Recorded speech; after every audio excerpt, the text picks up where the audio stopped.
Welcome to Stratagames, I'm Jason, and today we're looking at my latest commander deck. That is Rigo Streetwise Mentor. Rigo enters with a shield counter, which is incidental but really powerful, honestly. He dodges the first board wipe or removal spell that comes at him, assuming it doesn't exile, bounce, or -X/-X. But, you know, a lot of the really powerful ones and a lot of the most ubiquitous cards are going to not kill Rigo the first time, which is super powerful. But the reason we're playing him is for the second ability. Whenever you attack a player or planeswalker with one or more creatures with power 1 or less, draw a card. That means if we attack each of our 3 opponents with a creature with power 1 or less, we will draw 3 cards. This is why Rigo is so powerful. He can draw you 3 cards every single turn. There's another commander that does something very similar that I think is generally seen as one of the most powerful commanders that exists and is a big CEDH staple. Then again, Rigo doesn't have black partner and makes you play a bunch of small guys, but hey, he's still pretty good. So obviously with this deck, we want to have a lot of 1-power creatures that are going to be really hard to block. Some of the best ones are Tetsuka Umezawa, who gives all of your small creatures unblockable. Invisible Stalker, who has hexproof, so is hard to remove and is just unblockable. Cold-Eyed Selkie, which has Island Walk and draws you additional cards when it hits your opponents.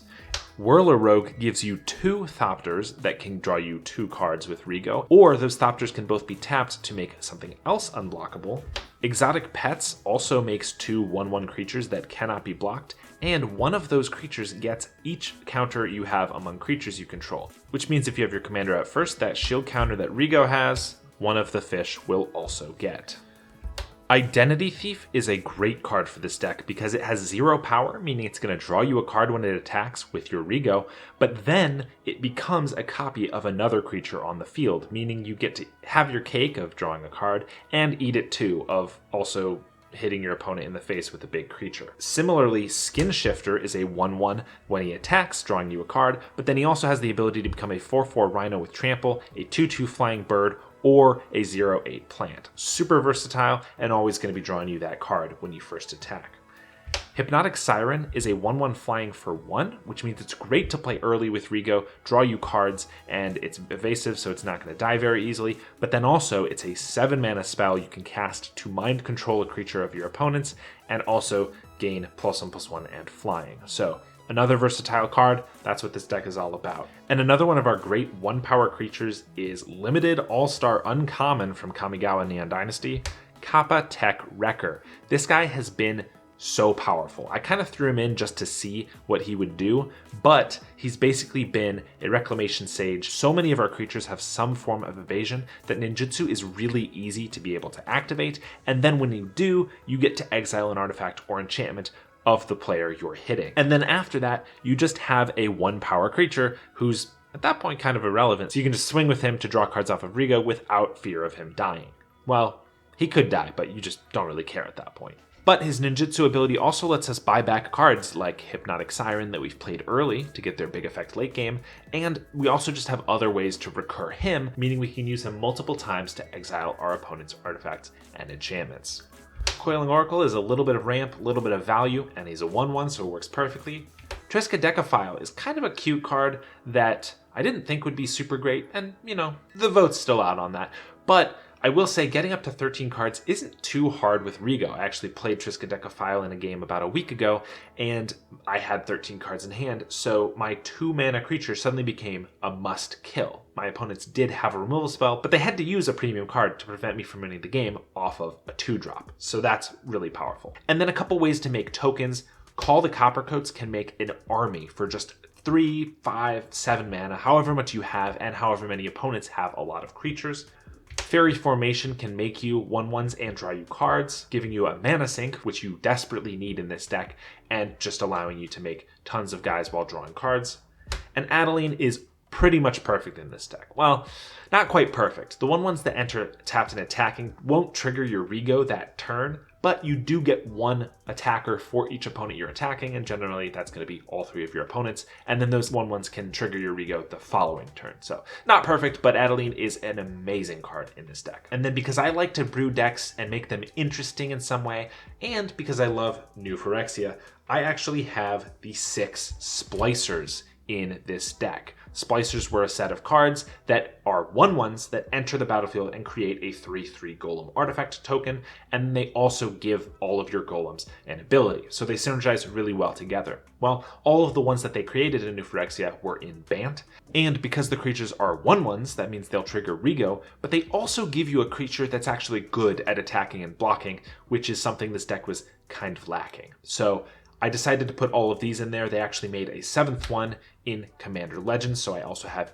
Tech. And these cards have just been really fun to play with. I can't tell you this is the most optimal way to build this deck, but that's not really my biggest concern. I like synergy. I want to have a cohesive, powerful deck, but I also want it to be a reflection of my own personality. But because I put all of these splicers in the deck, I realized that I wanted to have an artifact sub-theme in the deck beyond these. So we also have a few other cards. So we have a bunch of artifacts that make 1/1 creatures like Mirror Battlesphere, Sharding Sphinx, Thopter Spy Network, and Psi Master Thopterist. We also have some just powerful artifacts that work well in the deck too.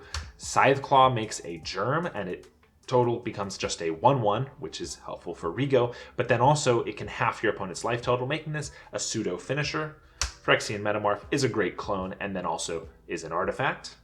Teshar can reanimate all of our small little guys who are probably chump attacking just to draw us cards.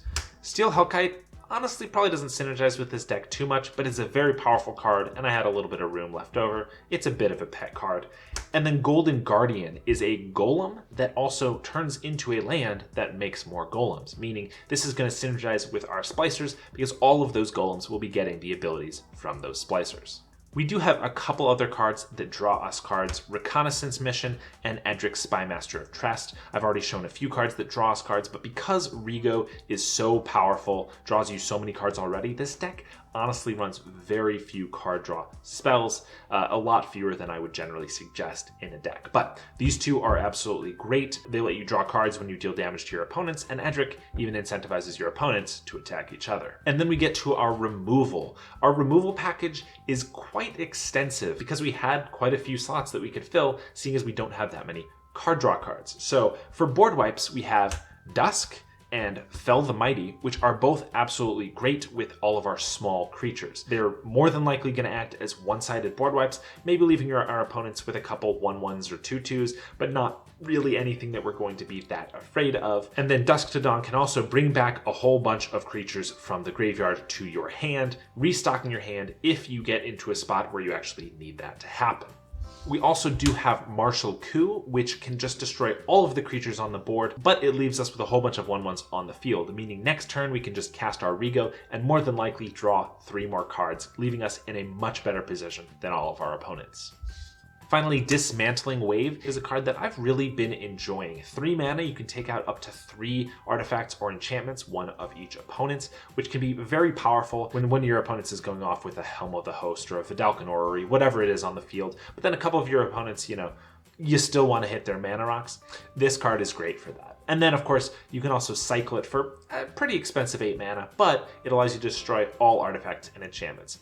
Not necessarily the best synergy piece, seeing as we're a bit of an artifact deck, but even just casting it for the 3 mana mode is more than worth it. Those were just our board wipes or pseudo board wipes. Now we have our single target removal. I don't like to put all of the best removal spells in every deck, but this one has happened to get what I call the main 3 white removal spells. That's of course your Swords, your Path, which are the 1 mana exile a creature spells, but then Generous Gift I feel has become nearly as ubiquitous, being 3 mana, a little more expensive, but it destroys any permanent, which is just really hard to beat. So this deck does play all 3 of these. However, it also gets use of Charms, Bant Charm, Broker's Charm, and Endless Detour Charm. All 3 of these are extremely versatile and powerful. Bant Charm can take out 3 different card types, Broker's Charm can take out 2 or draw you a couple cards, and Endless Detour has pretty much endless possibilities. You can put a spell, non-land permanent, or card in a graveyard on top or bottom of its owner's library. These are all really powerful, and you're always going to have a use for each of them.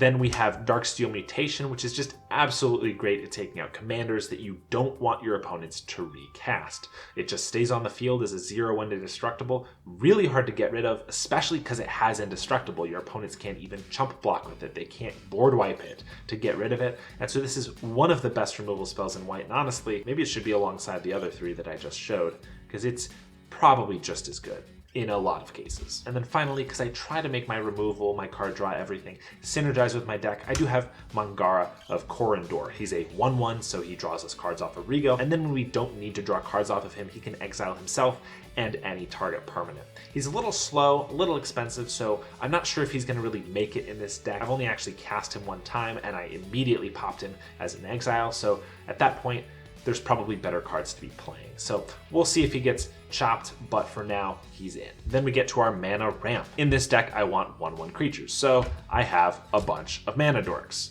So we've got, of course, Llanowar Elves, Absence Pilgrim. Sakura Tribe Scout is probably one of the best ones because you're going to be drawing so many cards that she lets you put extra lands from your hand onto the battlefield. Magus of the Library has the ability to just tap to draw us a card if we have exactly 7 in hand, which isn't too hard with Rigo to get up to that number. And Goldmere is an artifact, so it synergizes with that artifact sub-theme that I was mentioning before. Because this is partially an artifact-themed deck, though, I'm not only running Mana Dorks. I also have a few Mana Rocks. Of course, Arcane Signet, Soul Ring, a few Signets, and a Talisman. Nothing super special here, but the important thing with your mana is you need to have colored mana. Now, Soul Ring is the exception. Obviously, it's too good, but everything else should be producing colored mana. And the reason for that is simple. Rigo costs white, white-green, white-blue. He costs no generic mana at all.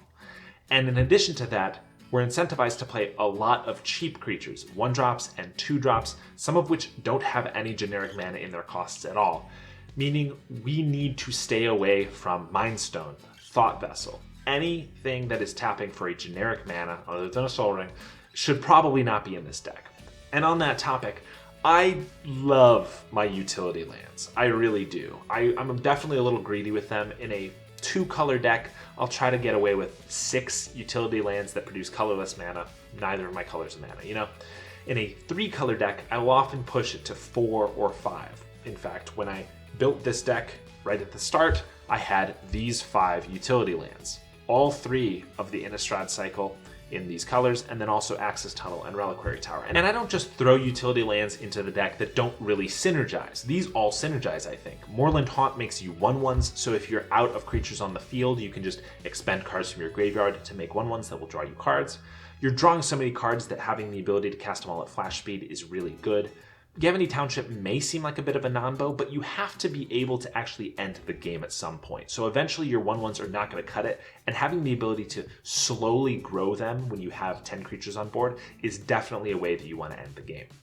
Reliquary Tower, of course, you're drawing so many cards, you don't want to get rid of them. And Axis Tunnel, I want my guys to be able to hit for damage and not necessarily have to chump attack. However, when I was playing these, Rigo wasn't coming out on turn 3. He sometimes wasn't coming out on turn 4 or 5. And there was definitely a game where I had, I think, 3 or 4 of these, and Rigo did not show up at all. And that was terrible. And so I have cut all of them. That's not to say you can't play any utility lands, just make sure they produce colored mana. I still have a man land in here, Windbrisk Heights, which is really good and easy to trigger in this deck, a Ganjo for a nice little channel ability, a cycling land, a cycling type of land, Dryad Arbor, which is great for Rigo. So you can still get away with things, you just can't really get away with the colorless mana in this deck. So if you're not as greedy as me, that's probably not a big deal. I had to come to grips with it, but it's definitely making the deck play out a lot better. We have 2 last groups of cards to look at, and that is, first, just some miscellaneous good cards for the deck. Sidar Kondo makes it so it's really hard to block your small creatures, and also allows your opponents to attack each other and have them not get blocked very easily. Revelark can pull back 2 creatures that have power 2 or less from the graveyard to the battlefield, so that can be really good at getting some really expensive low power creatures back on the field. And then Karametra, God of Harvests, is absolutely amazing in this deck. You have so many cheap creatures that you're going to be able to trigger her multiple times in a turn, and then you're going to be able to fetch lands, which you need because Rigo's drawing you so many cards that you can easily spend 10, 15, maybe 20 mana in a turn because you're drawing so many spells. Karametra is also the main reason we're playing Dryad Arbor, because you can actually fetch it with the Karametra. And finally, if you've been analyzing this deck at all as we've been going through, you may have noticed one thing. We don't have a good way to end the game because we have lots of 1/1s. So unless our game plan is for our opponents to kill each other and just one of them to be alive with 5 life left and us kill them then, we're not really going to be able to win until you bring in these cards. Biomass Mutation, X and 2 mana. Creatures you control have base power and toughness XX until end of turn. This deck makes tons of creatures, it draws tons of cards, and it plays tons of lands. So this is a really easy way to instant speed, just make all of your 1/1s that are attacking 10/10s, kill your opponents easily. This card can easily take out all 3 of your opponents at the same time if you do it right. Similarly, we have Joel Royale. Your second card draw every turn is going to make you a token, which Rigo's going to do very easily, and then for 6 mana, you can make all your creatures have base power and toughness XX, where X is the number of cards in hand. Then we have Mirror Entity, which is basically Biomass Mutation on a stick. It is a 1 power creature though, so it's going to draw us cards off of Rigo in the early game, and it's also a changeling, which means it's going to get all of our buffs from our splicers because it is technically a golem. And my favorite of all of our finishers, a card that I have loved for 10 years, Gigantomancer, an 8 mana 1/1, but for 1 mana you can make target creature get base power and toughness 7/7. It is impossible for our opponents to have profitable blocks when we can turn any of our creatures into 7/7s with just a single mana. And the best part of all of these is that they don't prevent Rigo from drawing us cards. We attack with a bunch of 1 power creatures first, draw all of our cards, and before we deal damage, we then turn all of our creatures into giant creatures that can kill our opponents quickly. The problem with a lot of traditional green finishers in this deck is that when all of your creatures are 1/1s, they're really not going to cut it. A Triumph of the Hordes might get there, but when all of your 1/1s become 2/2s with Infect, you still have to hit your opponents with 5 of them to kill them. Even an Overrun just makes them all 4/4s, which isn't going to get there most of the time. Obviously, a Craterhoof Behemoth will still do it, and if you can afford it, go for it. But I think that these are all budget-friendly, very powerful, less seen cards that work perfectly in the deck. Let me know what you think of Rigo. I think, oh god, no. The full deck list for this Rigo build is in the description, so make sure to check that out. If you enjoyed this video, make sure to check out our previous deck tech, Katose, which is another really fun deck that allows you to steal your opponent's cards from their libraries and graveyards, making it a fun way to play your opponent's decks that should be enjoyable for the whole table. Thank you very much for watching, and I hope to see you next time.